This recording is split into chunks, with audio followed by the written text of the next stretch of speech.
Hello students, today we will discuss our fourth lesson, the enemy.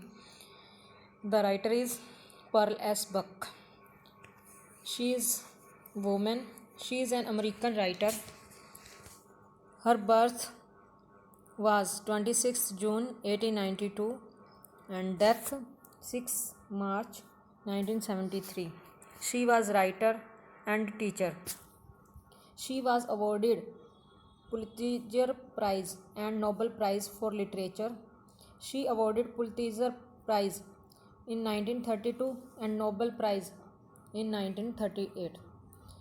जो Pearl S बक हैं उनको अपने literature के लिए पुलित्ज़र प्राइज़ और नोबेल प्राइज़ भी मिल चुका है, जिनका जन्म 26 जून 1892 को हुआ, 6 मार्च 1973 में डेथ हुई. She became prominent advocate of the right of women and minority groups. She wrote on Chinese and Asian cultures. उन्होंने काफ़ी चाइनीज़ और एशियन कल्चर के ऊपर लिखा है और एडवोकेट भी रही हैं rights of women and minority groups की. इस कहानी में उन्होंने एक वर्ल्ड वार सेकंड के टाइम का बता रखा है कि जापान और अमेरिका युद्ध कर रहा है और अमेरिकी युद्धबंदी जापानी डॉक्टर सदाओ के घर के सामने आकर गिरता है. सदाओ जो कि एक प्रसिद्ध डॉक्टर भी है, साइंटिस्ट भी है और अपनी अमेरिकी पत्नी जो उनकी पत्नी हाना और 2 बच्चों के साथ रहता है. उसका मकान जापानी समुद्र तट पर है. उसके घर में 2 नौकर हैं, उसकी पत्नी, और वो उस आदमी को देखते हैं और वो आदमी अमेरिकी है और डॉक्टर जापानी है, उसका परिवार जापानी है. तो वो एक दुविधा में फंस जाता है कि वो उसका इलाज करवाए या उस वाइट मैन को पुलिस को सौंप दें.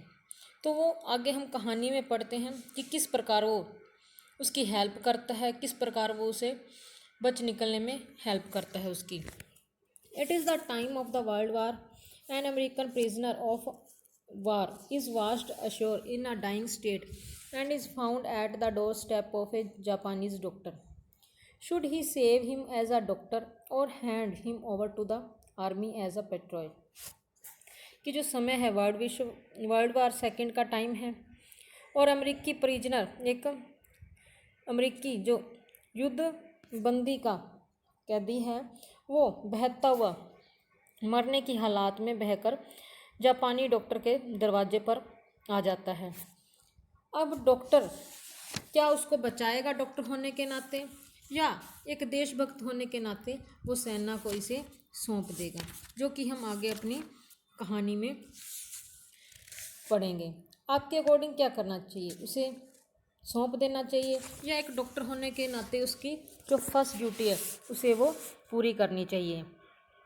Let's start our lesson reading. Dr. Sadao Hoki's house was built on a spot of the Japanese coast where as a little boy he had often played. अब इस डॉक्टर का नाम सदाओ होकी है, जिसका घर जापानी समुद्र तट पर एक स्थान पर बना हुआ था जहाँ पर वो बच्चे के रूप में अक्सर खेला करता था. The low square stone house was set upon rocks well drove a narrow beach that was outlined with bent pines. Low square stone house, वह नीचा चकोर पत्थरों का एक घर संकीर्ण सी समुद्री तट पर ऊपर उठी हुई चट्टानों पर बना हुआ था, जिसके किनारे पर झुके हुए पाइन के वृक्ष थे. As a boy Sadao had climbed the pines. जब वो बच्चे के रूप में था, सदाओ अक्सर इन पाइन के वृक्षों पर चढ़ा करता था. Supporting himself on his bare feet, और अपने नंगे पैरों के सहारे थामे हुए खड़ा रहता था. As he had seen man do in the south seas when they climbed for coconuts, जैसा कि उसने दक्षिणी सागरों में लोगों को करते हुए देखा था जब वे नारियलों को तोड़ने के लिए पेड़ों पर चढ़ते थे. His father had taken him often to the islands of those seas and never had he failed to say to the little brave boy at his side. उसके जो फादर थे उसे अक्सर उन समुद्र के टापुओं पर लेकर जाया करते थे और कभी भी ये कहने से नहीं चूकते थे Those islands yonder, they are the stepping stones to the future for Japan. कि वे पीछे के जो टापू हैं भविष्य के जापान की सीढ़ियां हैं. Where shall we step from them? Sadao had asked seriously. सदाओ ने गंभीरता से पूछा कि हम उनसे होकर कहाँ जाएंगे. Who knows? कौन जानता है. His father had answered. उसके पिता ने जवाब दिया. Who can limit our future? हमारे भविष्य की सीमा को कौन बांध सकता है. It depends on what we make it. यह तो हमारे ऊपर निर्भर करता है कि हम इसे कैसा बनाते हैं. Sadao had taken this into his mind as he did everything his father said. सदाओ ने इसे अपने दिमाग में बिठा लिया जैसा वह अपने फादर द्वारा कही गई हर बात को अपने दिमाग में बिठा लेता था. His father who never joked or played with him. उसके फादर कभी भी उसके साथ खेलते नहीं थे, मजाक नहीं किया करते थे. But who spent infinite pains upon him, who was his only son. लेकिन वह उसके लिए, अपने बेटे के लिए अनंत तकलीफ़ें उठाता था, दुख उठाता था, जो उसका एकमात्र लड़का था. Sadao knew that his education was his father's chief concern. Sadao भी ये बात जानता था कि उसकी शिक्षा ही उसके फादर की प्रमुख चिंता है. फॉर दिस रीजन, इसी कारणों के चलते हुए, he had been sent at 22 to America to learn all that he could be learned of surgery and medicine. ताकि वो 22 वर्ष की आयु में इसी कारण चलते हुए उसे अमेरिका सर्जरी और दवा के बारे में सीखने के लिए भेज दिया गया अमेरिका में. He had come back at 30 वर्ष की आयु में वापस आया.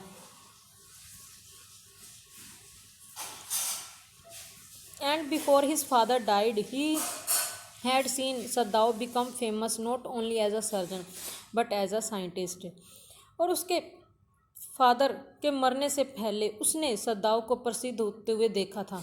न कि केवल एक सर्जन के रूप में बल्कि एक वैज्ञानिक के रूप में भी देख लिया था.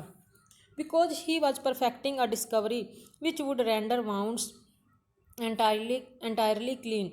ही had not been sent abroad with troops. क्योंकि वह एक खोज को संपूर्ण कर रहा था जो कि घावों को पूरी तरह ठीक कर देती थी. इसलिए उसे सेना के साथ एब्रोड विदेश नहीं भेजा गया. आल्सो ही न्यू, और साथ ही वह जानता था, there was some slight danger that the old general might need an operation for a condition for which. और वो यह भी जानता था कि बूढ़े जनरल को थोड़ा सा खतरा था कि उसके ऑपरेशन की ज़रूरत पड़ सकती है. For which he was now being treated medically, जिसके लिए अब उसे दवाइयाँ दी जा रही थी. And for this possibility Sadao was being kept in Japan. इस संभावना के चलते ही सदाओ को जापान में रखा जा रहा था. Clouds were rising from the ocean now. अब समुंदर से बादल उठ रहे थे. The unexpected warmth of the past few days had at night drawn heavy fog from the cold waves. पिछले कुछ दिनों की आशा के विपरीत गर्मी ने रात को ठंडी हवा में से भारी फोग मीन्स भारी धुंध को खींच लिया था. Sadao watched mists hide outlines of a little island near the shore. Sadao ने धुंध को समुद्री तट के पास छोटे से टापू को बाहरी रेखा को ढकते हुए देखा. And then come creeping up the beach below the house writhing around the pines. फिर धीरे धीरे करके घर के नीचे बीच पर रेंगते हुए ऊपर आते हुए देखा, पाइन के वृक्षों से लिपटे हुए देखा. In a few minutes fog would be wrapped about the house too. कुछ ही मिनटों के अंदर धुंध घर के चारों ओर लिपट जाएगी. Then he would go into the room where Hana his wife would be waiting for him with the 2 children. फिर वो कमरे के अंदर जाएगा जहाँ उसकी पत्नी हाना 2 बच्चों के साथ उसका इंतजार कर रही होगी. But at this moment the door open. पर उसी पल दरवाज़ा खुला. And she looked out a dark blue woollen haori over her kimono. उसी समय दरवाज़ा खुला और हाना ने बाहर की ओर देखा, जिसने एक गहरे नीले रंग की हौरी गाउन के ऊपर पहने हुए था।